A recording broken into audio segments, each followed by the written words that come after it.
رجاله وستات نزلوا لنا ووقفوا وجابوا طفايات من عربياتهم ونزلوا كلهم معانا في العياده، وقدرنا خلال نص ساعه ان احنا نلحق العياده والعماره من كارثه.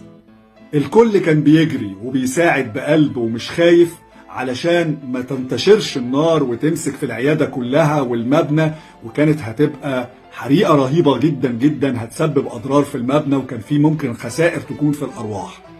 الدرس ده انا خرجت منه بحاجات مهمه جدا.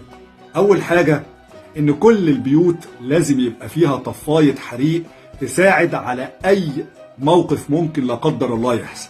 تاني حاجه، كل واحد فينا يبقى لازم فيه دور بيلعبه في المجتمع بضمير، ان اللي بيشرب سجاير يرمي السيجاره في الطفايه المخصصه لذلك، لما حد يلجأ لنا نقف نساعده. ودي الشهامه اللي حصلت امبارح معايا انا والدكتور، ان ربنا نجانا، لان احنا ما كناش حاسين بالحريقه، ولولا الشخص اللي كان قاعد بره منتظر في العياده كانت الدنيا ممكن تبقى صعبه جدا جدا علينا كلنا.